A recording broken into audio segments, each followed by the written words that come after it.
আসলের কথা ডাইরেক্ট করলাম, তুমি কি সুমন ভাই কিছু হয় তোমারও সাথ দিতে বাংলাদেশ আওয়ামী বেয়াদব লীগের যে অসভ্যগুলো আছে, এই আওয়ামী বেয়াদব লীগের হাসান মাহমুদ, যাকে তার সভানেত্রী বলেছেন যে ও নাকি বিশ্বের সেরা বেয়াদব, ও প্রতিদিন যা বলে এক এক সময় ইচ্ছা করে সেই ভারতীয় ছবিতে দেখতাম পুতিলের জুতা উড়ে যায়, গিয়ে জুতা পিটা করে আবার জুতার মালিকের কাছে ফেরত আছে।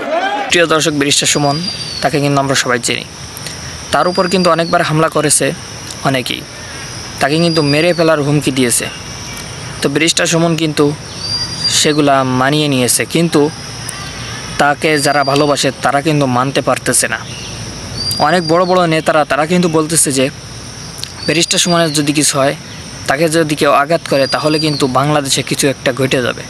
তো চলুন, শুধু তাই বলিনি, আরও অনেক কথা বললো, সেগুলো আমরা স্ক্রিনে দেখে আসবো। কথা না বাড়িয়ে আমরা স্ক্রিনে দেখি।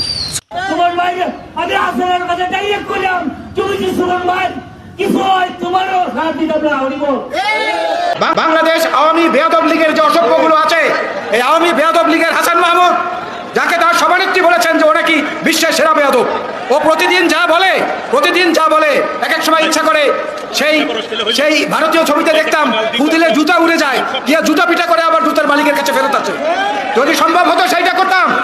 একটা আইনমন্ত্রী আছে আওয়ামী বেয়াদব লীগের, আরেকটা বড় বেয়াদব, এই বেয়াদবটা এখন ডাক্তারি করা শুরু করেছে, এই ডাক্তার জাহিদ ভাইদের ভাত মারা শুরু করেছে। ওই বেয়াদব বলে সেখানে বেগম খালেদা জিয়ার সুষ্ঠু চিকিৎসা হচ্ছে, এই জন্য তিনি ধীরে ধীরে সুস্থ হয়ে উঠছেন। আইনমন্ত্রী সবচেয়ে বেশি বেআইনি কথা বলে। আমি বলেছিলাম কোনো এক মিটিংয়ে, আমরা ছোটবেলায় ঠাকুরমার ঝুলির গল্প পড়েছি।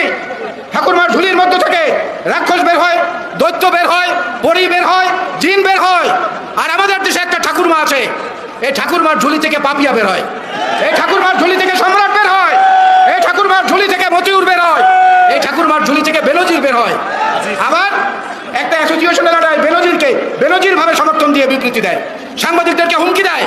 এই অসভ্য আওয়ামী বেয়াদব লীগের খপ্পর থেকে দেশকে বাঁচাতে হলে যার উপস্থিতি অপরিহার্য, তিনি হচ্ছেন দেশনেত্রী বেগম খালেদা জিয়া।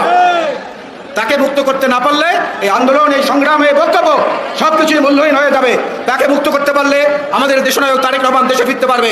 আমাদের উপরে যে অত্যাচার, নিপীড়ন, নির্যাতন, এগুলো একে একে বন্ধ হওয়ার ব্যবস্থা হবে।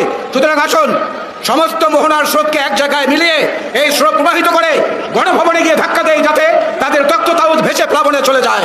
আল্লাহ হাফেজ। বাংলাদেশ জিন্দাবাদ, বাংলাদেশ জাতীয়তাবাদী দল জিন্দাবাদ, শহীদ জিয়া বীরুত্তম অমর হোক, দেশনেত্রী বেগম খালেদা জিয়া জিন্দাবাদ। প্রিয় দর্শক, ভিডিওটা যদি ভালো লেগে থাকে অবশ্যই একটি লাইক দেবেন। আপনারা যদি এই চ্যানেলে নতুন থাকেন অবশ্যই চ্যানেলটি সাবস্ক্রাইব করবেন। ভালো থাকবেন, সুস্থ থাকবেন, দেখা হবে অন্য কোনো ভিডিওতে। আসসালামু আলাইকুম ওয়া রাহমাতুল্লাহ।